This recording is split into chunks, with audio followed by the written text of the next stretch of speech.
Hey y'all, it's Kristen Backend with Meaningful, and today is my third free training for yoga teachers. It's a mini lesson called How's My Back End? And if you were hoping to see my rear end, you won't be seeing that in this video today, but we will talk a bit about the back end of class.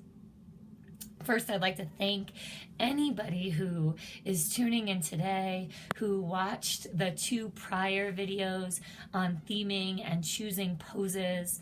It has been so fun hearing back from you, responding to your questions, and enrolling some new people on the email list. I've got quite an adventure coming up, and it's been an honor to share with you a bit of my strategy. To be upfront with you, the part of the planning process that excites me the most is choosing the pose that it is I'm going to teach.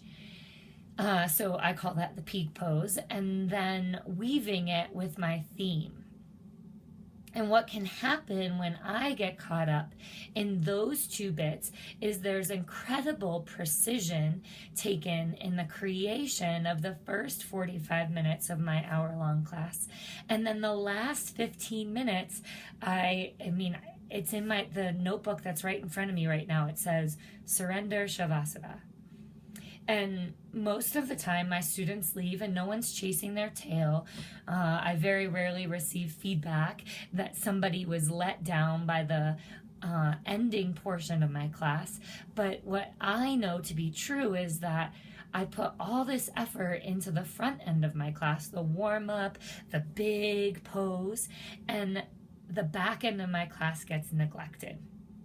But it is equally as important. And so today we'll talk through strategies for countering your peak pose and also finding the counter for your theme so that the closing of your class has as much oomph as all of the minutes prior to that.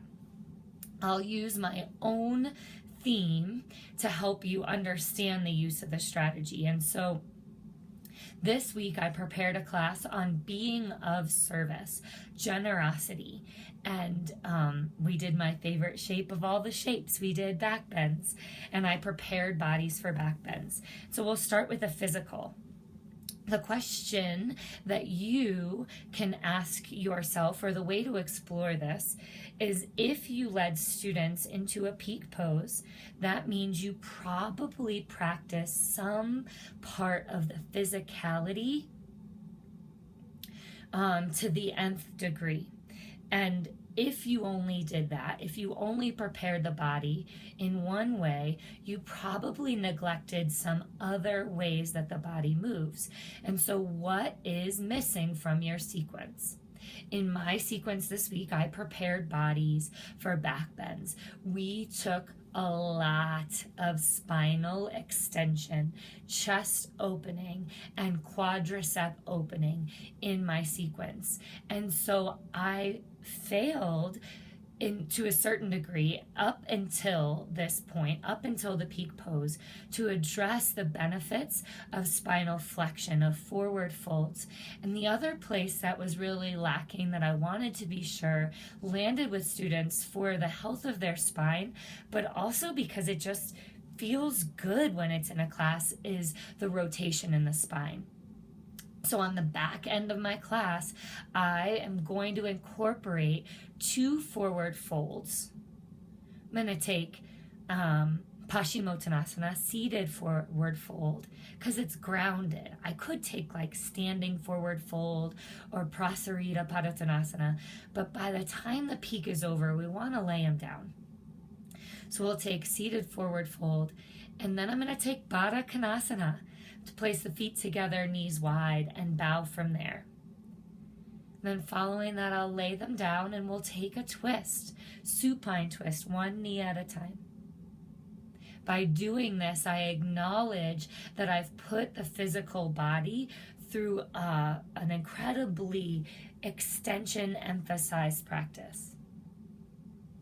Now that I've focused my physical practice on the counter, it's my job as the teacher, or at least my opportunity, to consider if I've asked students in each and every backbend over and over to consider who it is they do this for, to offer up, to give back generously their practice to those around them, to someone who lies deep in their heart.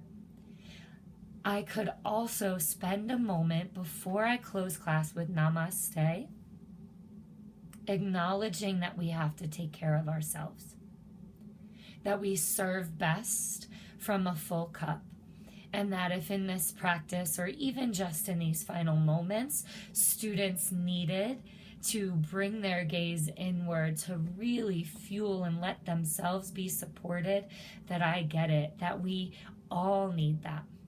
And so as you do this work as a teacher, probably you'll teach a backbend here and there, and maybe even you're really into theming to being of service. The invitation for you as a teacher, the strategy, the question for you to ask is, who have I left out? By practicing only service, what is the other side of the coin that is of equal value? To be of service means that we take care of others, and the flip side for me is that we take care of ourselves. If you taught to patience in this life, maybe this is a place to honor perseverance. What is the other practice? What is the counter theme? As a teacher, it is part of our collective intention, or at least I'm going to go out on a limb and say that it must be part of our collective intention to guide students into seeing their fullness.